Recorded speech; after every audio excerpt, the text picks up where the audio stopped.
Dear colleagues, let's start our meeting. Today we have very interesting presentation. Professor Елена Станиславовна Котырло.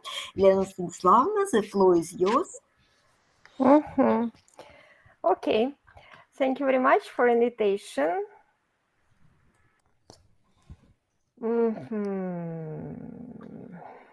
Now I have to find the right window to share. Well, can you see slides? Yes, seems okay. Everything works well? Yes. Okay. I would like to share my knowledge about the differences in job satisfaction between workers in public and private sector. This is already a published paper. It's published in Вопросы экономики in August. And the question which I aim to answer is if we have some common knowledge about the existed gap between the pay, and from 1990s, this common knowledge suggests that there is a gap in favor of private sector, then why people still work in public sector and don't move to the private sector? The idea is there are some non-monetary rewards that come to place, and because of that, even if there is a difference in pay, public sector gives some non-monetary reward that compensates for losses in wage. So that was the idea. And this idea actually comes to this area. Job satisfaction is very well studied. Quite many papers are about job satisfaction that are related to post-Soviet countries, post-social countries, and to the private and public gap. So I am not the first here.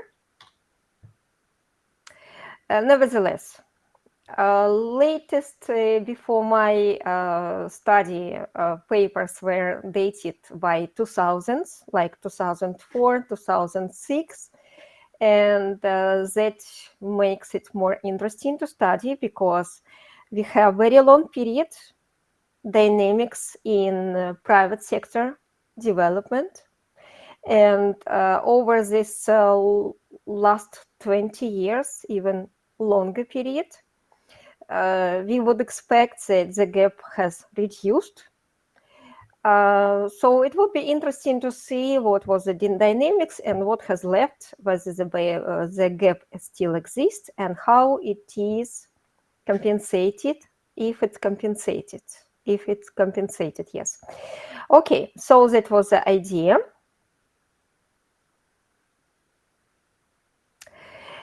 In total, what are the hypotheses behind this quite a large window of study? Quite many individuals are there. The first is, if some compensation mechanisms work, we are not able to see them, say, in cross-sectional data, because there is a self-selection that drives people into public and in private sector. And because of that, we will not be able to see it, not even at cross-sectional data, but also in a panel data if nothing happens.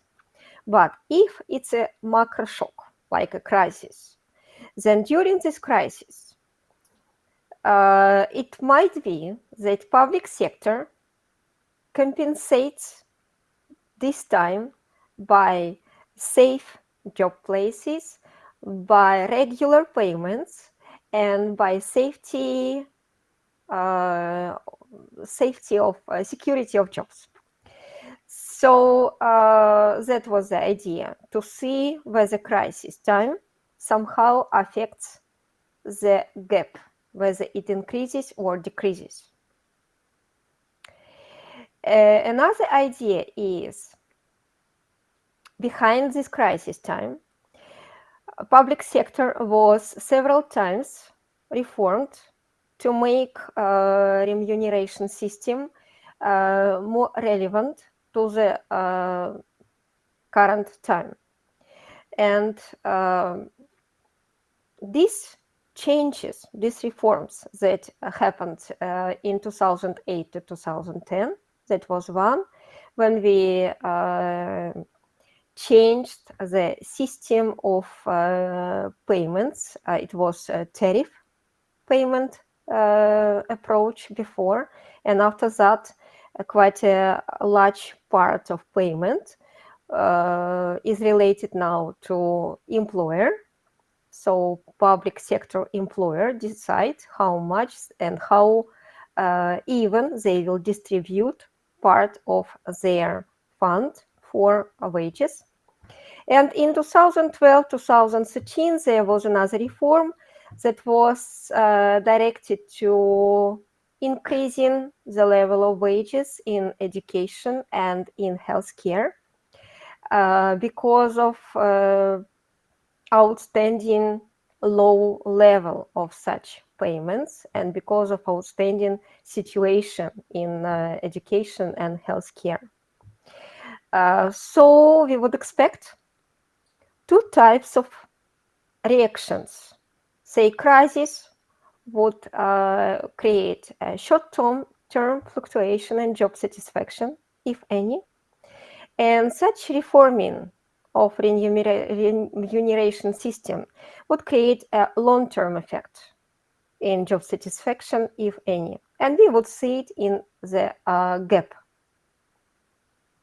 The last hypothesis I would like to study, and this also comes to quite many papers in this area, is that public sector employees are less sensitive to monetary rewards, which can be tested in relative and absolute terms. Relative means, for example, compared to colleagues or compared to the level in the local labor market. And absolute term is just its own wage. What are the stylized facts, or what are the results from other papers? What we can say? We can say, first of all, that there is no one look at the job satisfaction gap, because some papers find that public sector employees are actually have a premium, meaning that they are more satisfied. Some find on the opposite. They find that workers in public sector actually disadvantaged. And what is observed, whether it's a premium or a penalty, depends on how we consider self-selection. In particular, Dancer says that, and she shows it in a paper that was published later in Labor Economics. Actually, it took quite a lot of time to prepare the paper and to publish. Here it's a preprint, which is dated by 2013, but the paper itself was published in 2019. It's just for you as young researchers to understand that to prepare a paper takes lots of time. Okay, so this paper Natalia Dancer made on Ukrainian individual data shows that public sector employees are selected such that they are less initiative, they are risk averse, and because of that, so we have negative selection. Because of that, they show high job satisfaction, because it doesn't matter that they are less paid, they are very well satisfied with their job just because it suits them. And the same effect was observed in Germany when two parts of Germany united. So we see whether it's premium or penalty depends on how we treat self-selection. If we have knowledge about self-selection, then we know that the people who come up in the private sector and those who come up in public sector, they are simply different. Okay, let's go. What we can say about public sector premium that is non-monetary? Besides that it's a secure job and with regular payment, we can also say that it allows capitalized social ties, meaning that after a person having a good position in public sector retire or leave this place, it can still, she or he can still use the social ties to have a very good position in the private sector. And you can find lots of examples of such mobility between public and private sector when top managers from private sector end up in private sector and they have very good positions there. Another issue that we do not see, but we actually can find, that public sector position allow to satisfy personal interests. For example, it allow to have up-to-date human capital.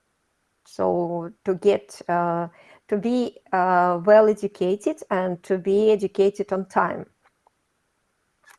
And also we should take a long-term prospect. From the prospect of long-term, there are papers that show because private sector is fluctuating in wages and there could be breaks for unemployment or economic inactivity, the long-term payment, if even the short-term is lower than in private sector, the long-term payment will be with a premium, just because it was on a regular basis. So all this, of course, play a role in differences in job satisfaction. I use Russian longitudinal monitoring survey, which is our main source of data, let's say for such type of study for labor economics. And the period covers 20 years from 2002 to 2021. There are 4 measures of job satisfaction. One is how a person is satisfied or not satisfied with work in general. And it's scored from 1 to 5. 1 is completely satisfied, 5 is completely dissatisfied. Then it's the condition of work, which is working contract. What is in working contract? JS3 is satisfaction with payment, and JS4 is satisfaction with promotion. To see the differences, I restrict data, and it's also quite a standard way to restrict them for what would be a proxy for full-time employment.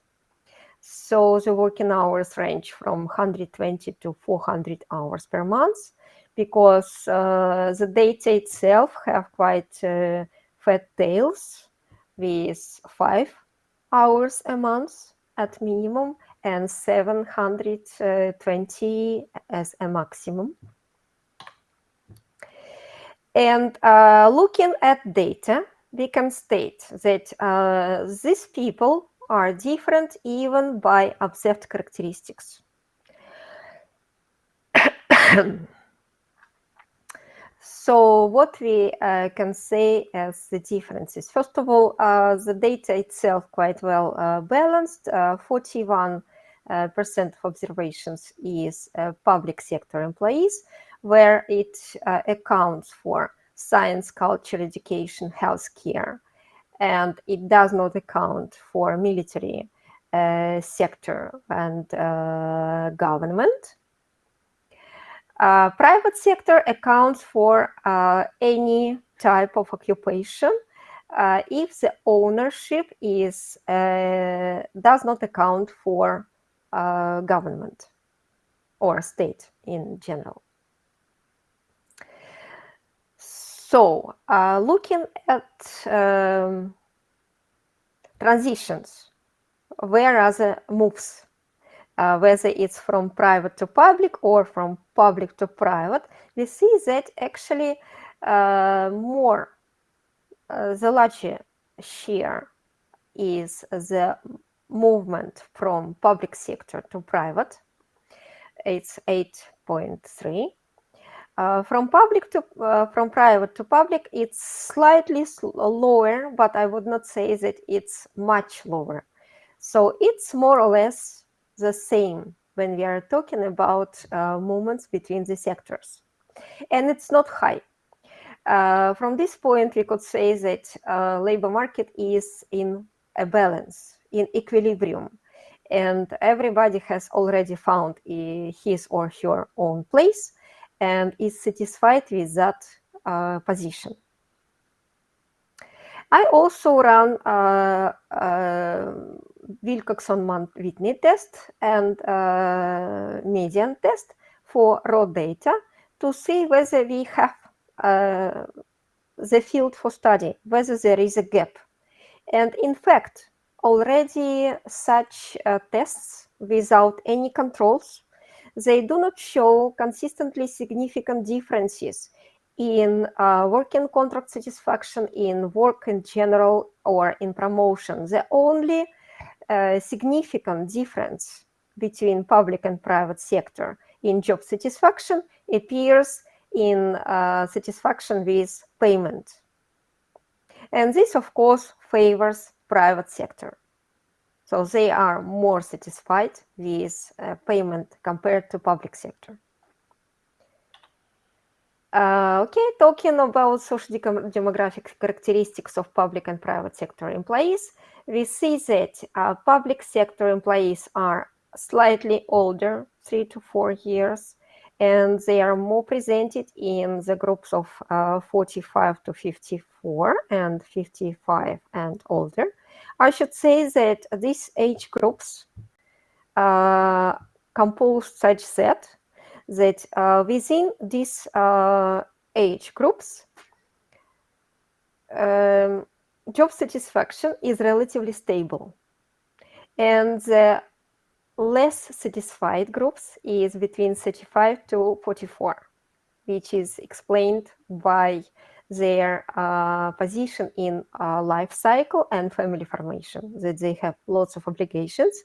And because of that, they have more demand for well-paid job with a good contract, with a secure position, and so on. That's why they are less satisfied, but it's not that they are having worse positions. So talking about the percentages, the younger is the private sector, the older is the public sector, which is as expected, I would say. Because of that, of course, public employees are less healthy, so they're less likely to rate their health as good. And public sector employees are better educated compared to the private sector, which is also explained by their age distribution, because private sector is populated with young people who still simply didn't have time to get education. So it's not a big difference talking about that. What is more interesting, but also in line with recent studies on wages, that public employees are more presented in small towns or settlements, And this is explained by simply that in small towns, not many opportunities to work. Whereas in big cities, they are less presented compared to private sector. So private sector creates lots of places and they are well paid, especially in large cities. Okay, let's go.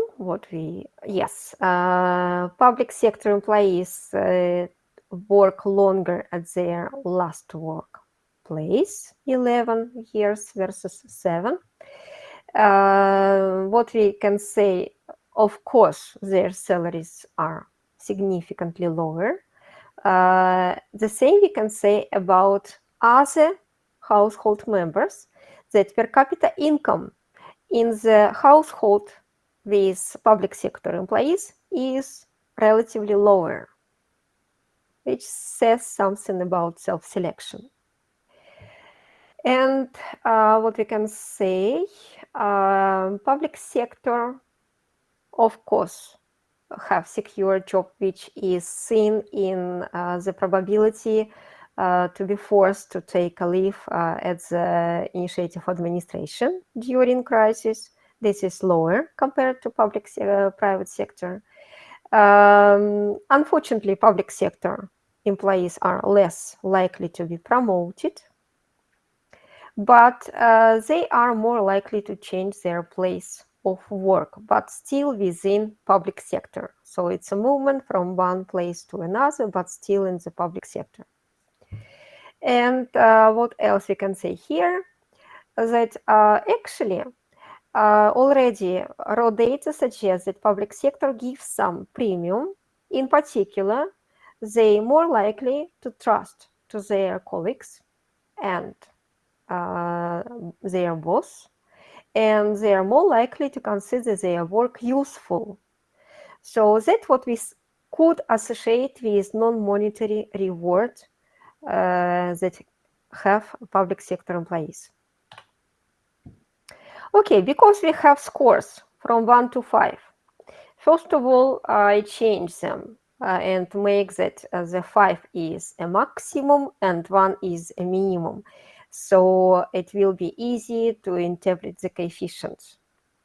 Second, we have to take care about these ordinal measures.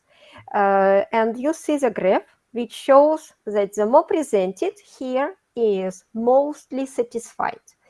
But if we simply take ordinal measures and put them in the linear regression, then beta coefficients will be interpreted such that the change, the contribution of a variable into the change from absolutely to satisfied to mostly satisfied will be the same as between mostly satisfied to neutral, which is not true. So beta coefficients will not work properly until we not normalize data. So first we have to transform our data such that the position between absolutely satisfied and mostly satisfied will be to a larger interval compared to, for example, between neutral and not very satisfied, because this taking the normal distribution, they will be closer to each other. And this transformation can be done by the method that is proposed by Cornelissen 2009, but I think it's not the unique idea, and it's simply a statistical method of normalization. Here it's just an example how we can do it, and it's just as a way how we can transform data to apply linear regression and to be able to interpret coefficients directly without any transformations, without any calculation of margins and so on. Because we have women, men, we have young and old age people, it will be interesting to see whether job satisfaction somehow depends on social demographic background. And that's why, following to already established results, I consider educational levels, size of settlements, age groups, and gender. Here we have the model. The model is pretty much standard. We have the general difference between public and private sector, which comes in beta 1. We have time shocks, temporal shocks that are in beta 2, and they are, say, 19 such shocks compared to the baseline year, to the reference year, which is in my data 2007, because 2007 is before the large crisis in this time window from 2000 to 2021. In total, we have 3 crises and 2 reforms. Beta 3 shows the gap which we are after. So this beta 3 is exactly we study whether they are significant or not. And besides these terms, we also have measures of wage, because wage is an important contributor to job satisfaction, which I decompose into the general for both sectors in gamma 1, and that partial part that comes only to public sector employees. Gamma 2, this is the part for sensitivity of job satisfaction to the change in wage for public sector. The only variable that comes into the model is working hours, because it varies from year to year for individuals. And here we have self-selection to be ruled out by time invariant part of the error. Is it eta or theta? Theta. Theta I, and epsilon it as idiosyncratic error at time t for an individual I. Nevertheless, this idiosyncratic error is expected to be autocorrelated, because we have individuals observed many times, several years in a row, and that's why robust standard errors are employed. Well, for wage, I use 3 types of measures, also following the literature. One is the absolute measure, logarithm of wage. Second is, on the first stage, I compute the local labor market level of wage for certain occupation and certain social demographic characteristics. And I find the difference of individual wage with this predicted value, whether it contributes to job satisfaction or not.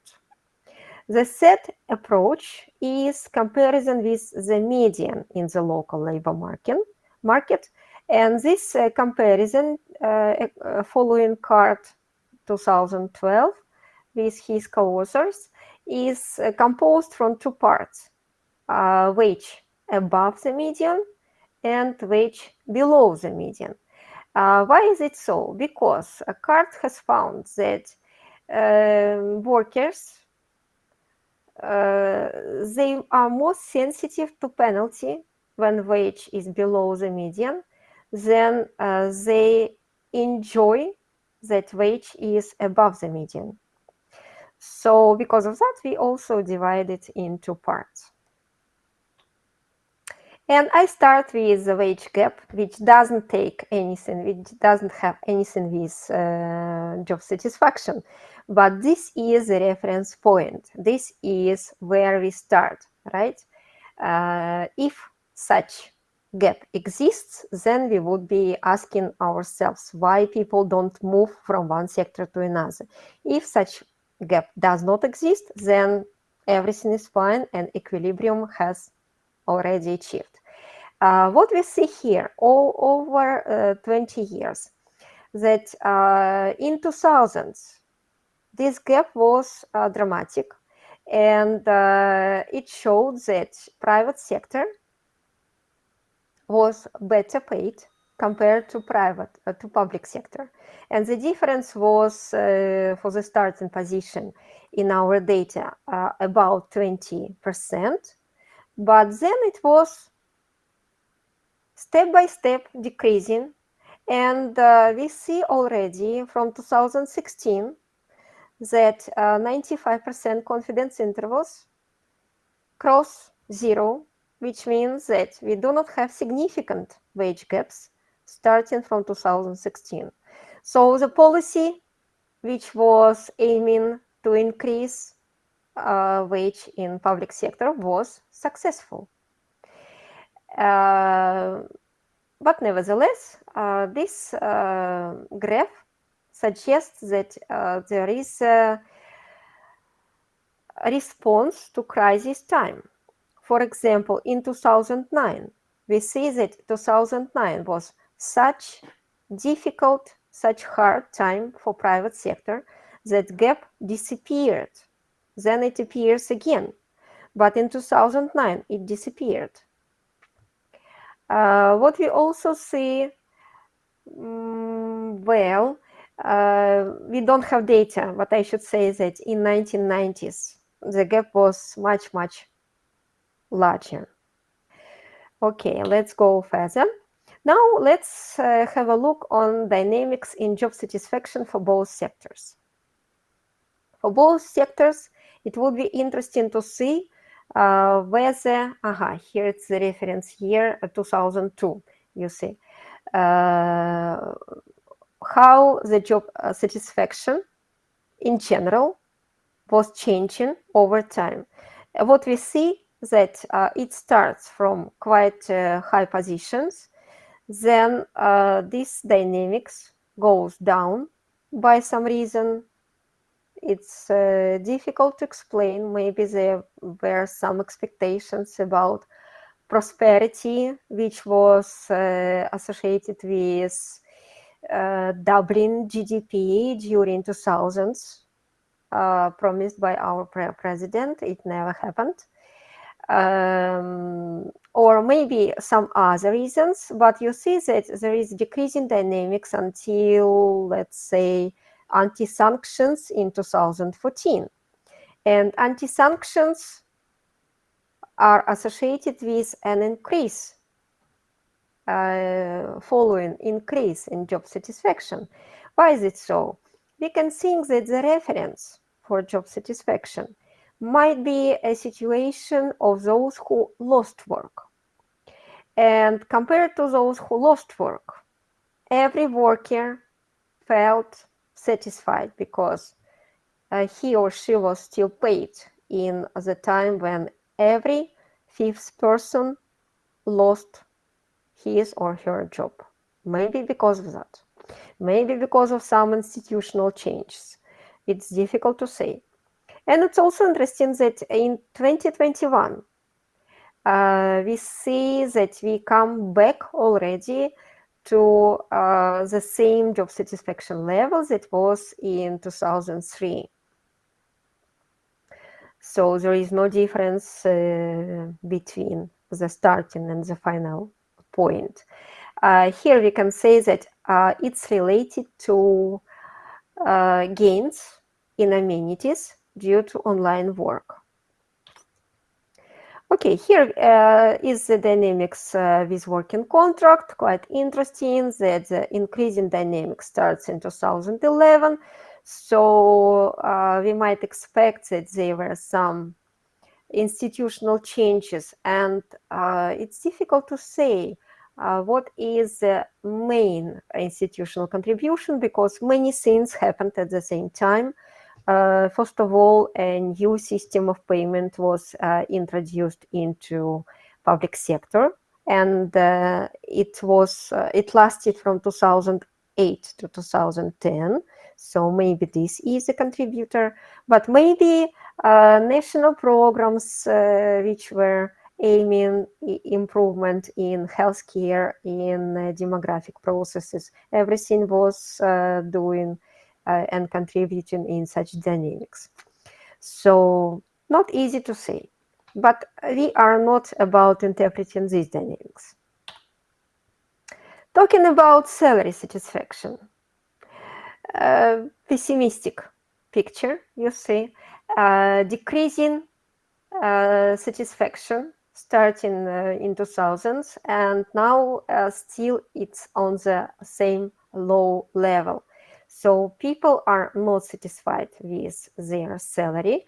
I think it's related to some expectations, long-term expectations, which were in 2000s, that we were building market economy very fast, but then never happened. Nothing happened, and we are still at the same place. Quite many people don't have their own place to live, and don't have good living conditions in general, don't have opportunities to send their children to get education, and so on. And everything comes to dissatisfaction with a salary, because a salary, money, can solve many problems.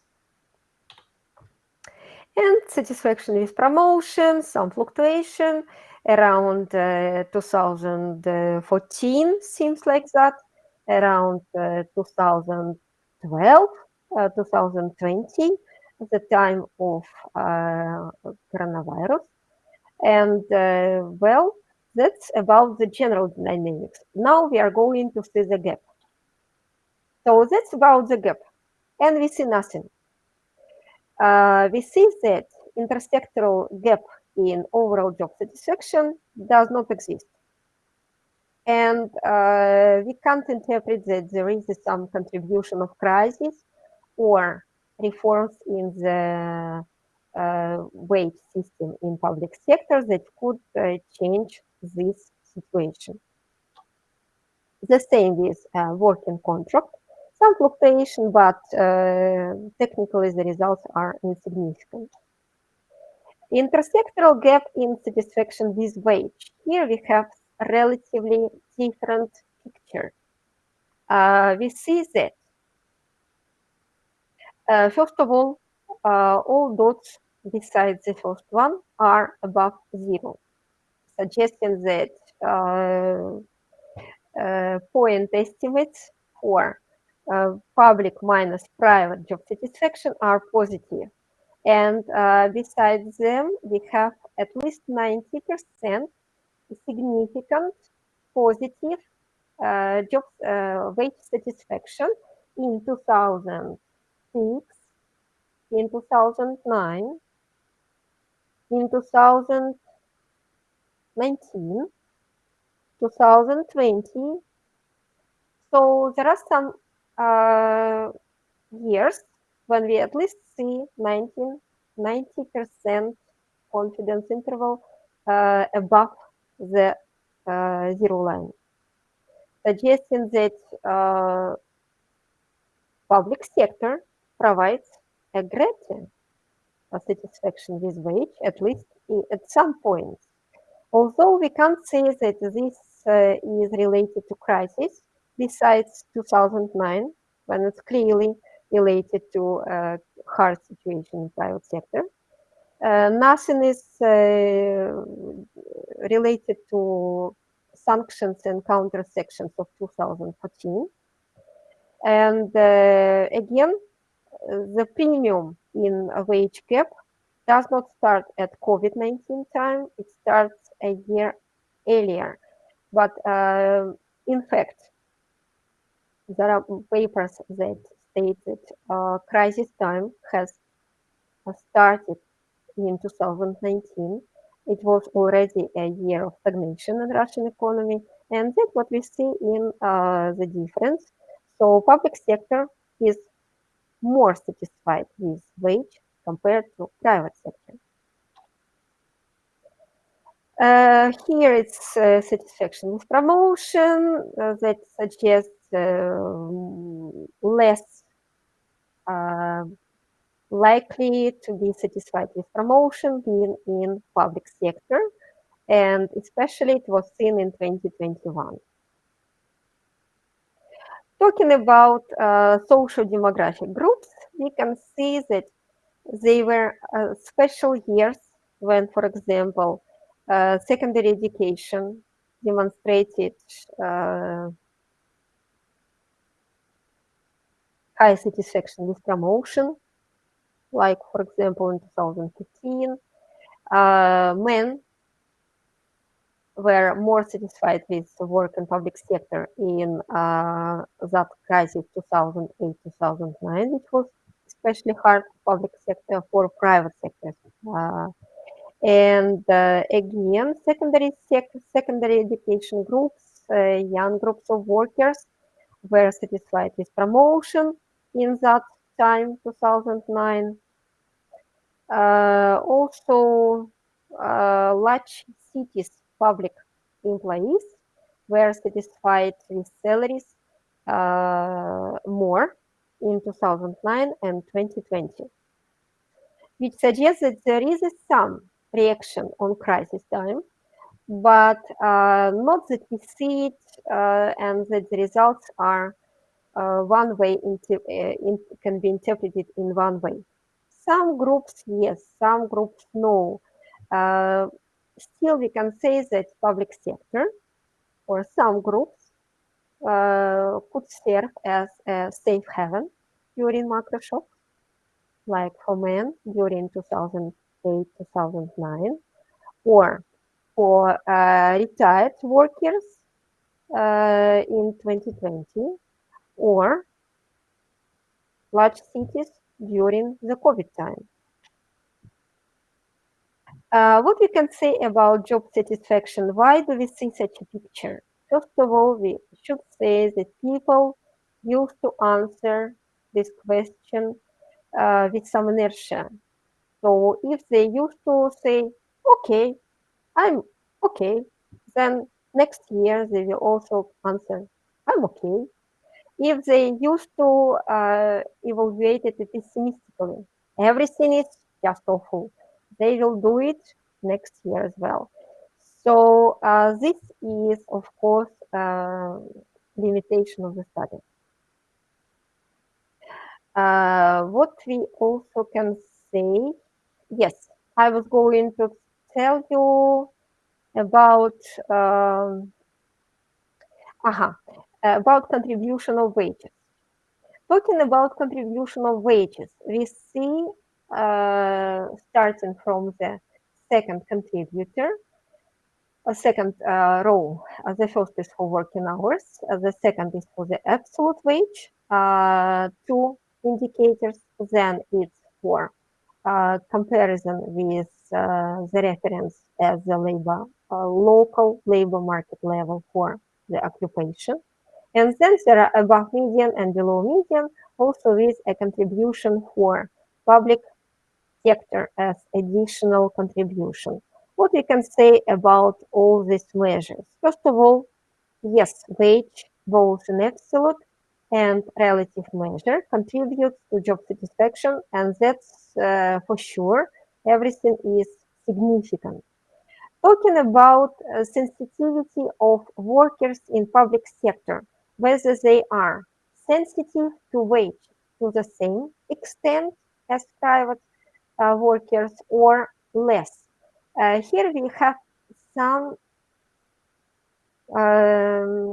support to the hypothesis that public sector workers are less sensitive, because this gamma 2 coefficient is negative for the individual wage. It's negative for the reference level in the local labor market. Nothing is observed for median comparison. What does it say? It suggests that public sector workers value not wage as the first priority in their position. They value something else. Maybe it's a social ties they can capitalize. Maybe it's a way to keep their human capital up to date. Maybe it's just to workers, colleagues, and bonds. Maybe it's something else we don't know. For example, consolidation of work and family life. But definitely public sector workers are different. These are people who value wage less compared to private sector workers. That's interesting. Here we have a second part for wage satisfaction and satisfaction with promotion. Talking about wage satisfaction, we have, again, less sensitive public workers to the reference level of wages in the local labor market. Talking about above median and below median, nothing again is significant. What is interesting about above median and below median comparison? In contrast to card paper, we see that for Russian workers, the above median contributes to a great extent compared to what is the negative contribution of a wage which is below median for certain occupation in the certain local labor market. For example, if you take column 4, here we have above median contribution to promotion 0.65, whereas the below is minus 0.31. So people value when their salary, when their not salary, but yes, when their salary is higher than the median, more than they are not satisfied with their job when the salary is below the median. Okay, talking about final remarks, which I would like to put here. Final remarks are here, yes. So first of all, we have inertia, and people tend to say the same evaluation. They tend to assess their job satisfaction as they did in the previous year. Also, we have to say that it's an assessment that depends on what has happened just at the moment of interviewing. If a person had an argue with wife or child, then it will be seen in subjective assessment key responses. And that is, of course, a limitation of our results. And another limitation of the results is that we do not see people who voted by legs, that they were not satisfied with the job completely, they were not satisfied with the local labor market conditions, and they simply moved out from the city. Unfortunately, such workers are not observed in Russian longitudinal monitoring data, and that's why we can't say that the picture that has been composed is complete. With labor migration data, of course, it will be more complete. Okay, I think this is all. Thank you very much for your attention, and I'm ready for questions. Thank you very much, Елена Станиславовна. Please, questions or comments? May I start? Could you return to results of your estimation? Yes, for example, this. Excuse me for this question, but can we trust such results of estimation with so low R-square? I guess it is R-square overall, and the main reason huge number of observations. How do you think? Well, R squared is really low, I agree. But it should be mentioned that these are panel data. So why should we bother with R squared? This is a fixed effects panel data. Yes, such things happen, but usually ask were a bit high. I understand, but I have no doubt that anyway you test adequate, that all your models are significant in total. I understand. And very interesting result that there exist such exceptions in group with which are not stable. Excuse me, could you repeat which groups are less stable in their preferences? Could you explain? Could you repeat your question? Could you return to your conclusions? Let me see.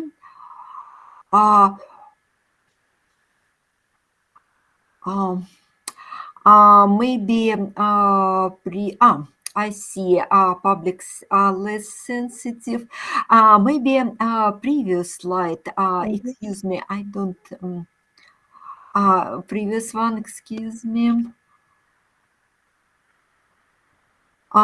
Previous slide. I don't, maybe before this calculation, with the exception of a certain group, could you clarify these groups? Yeah, so here I present some results that when we run the model for social demographic groups, such as age groups, male, female, educational groups, and city size groups, then some of the gaps are significant, but they do not generate a picture we would interpret straightforward. So we can say that, for example, male employment, male workers benefited being employed in public sector in the crisis 2008-2009.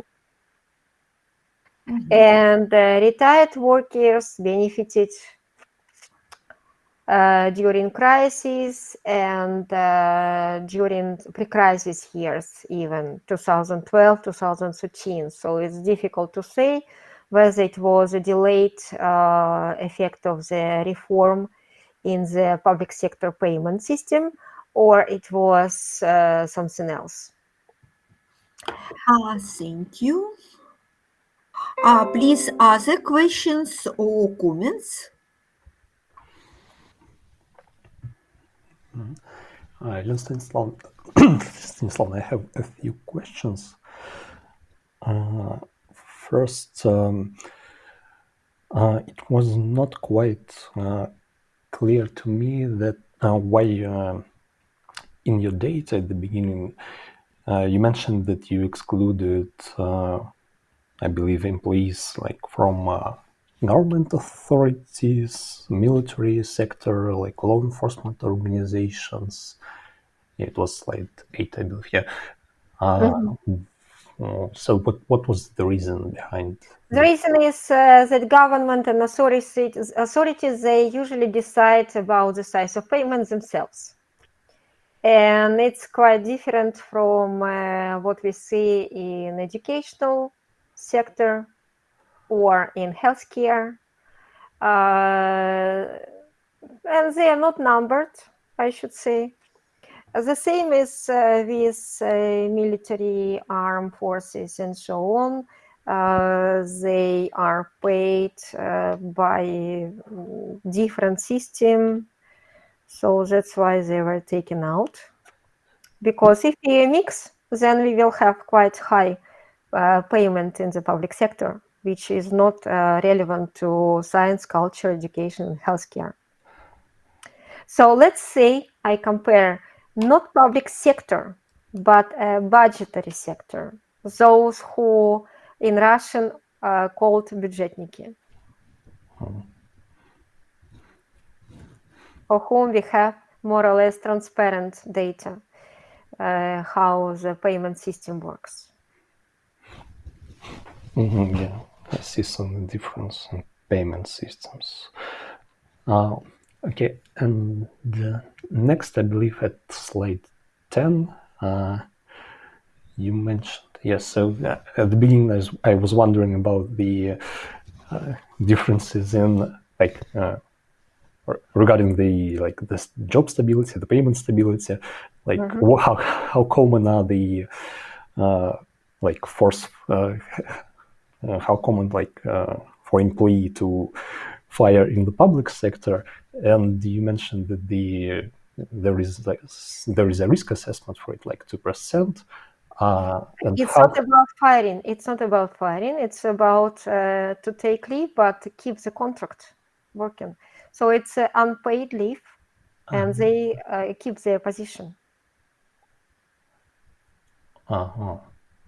And still, how did you get this estimate of 2%? This is just a response to a question. I see. So then I just like to have a grasp on your the whole transformation for the methodology section. So as far as from my experience, for such data, it's quite common to use ordered probit, the ordered probit, logit, and so on. And as far as I understood, there is a crucial problem of self-selection in the model. And yes, this self-selection exists until we don't employ fixed effects. So you tried. So you made this transformation in order to use the fixed time effects, which will then help us overcome this problem. Yes, right. Wow. Just it's for the first time I see such transformation. I think it's quite interesting. Yes. My aim was to attract your attention to transformations that allow us to be in ordinary squares and still be able to have good interpretation from the coefficients. And so in your specification, in maybe the next slide, or here for information. So I is basically the I believe you mentioned that it was an error, or again. Eta I. Yes, so eta I is it fixed effects or random effect? Yeah. It's a fixed effect. It's a fixed effect. So we consider it a fixed effect. And finally, as a result of the whole, all the final tables, the coefficients there, we can interpret as probabilities, basically. Unfortunately, well, you could say this, but normalization, I was thinking about that, whether it's a probability to answer yes or no. I could not say this for sure, because after normalization, they still not for having a probability, you have to have data that are limited within 0 and 1, but normalization makes them negative and positive. That's why I can only say that it's lower or greater. Whether it's for percentage in probability, maybe we have to do something extra, some additional efforts to interpret as probabilities. That would be good, of course, but I didn't do it. Yeah, so yeah, I was just wondering whether this normalization, in the end, finally can provide us this interpretation. Okay. Thank you for your questions. Yeah, I think that's all that I wanted to ask. Thank you, Елена Станиславовна. Thank you. Please, other questions, comments?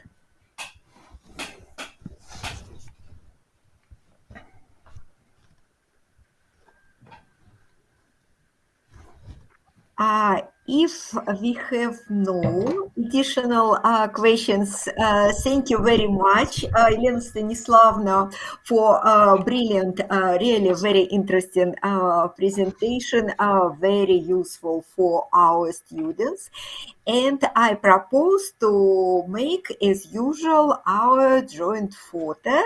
And I kindly ask all of participants switch on your cameras if it is possible.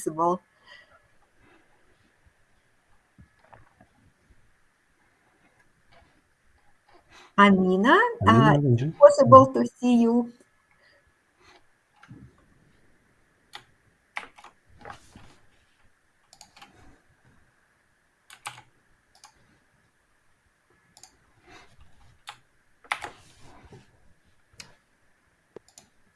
Oh, yeah, Amina is here. Yeah.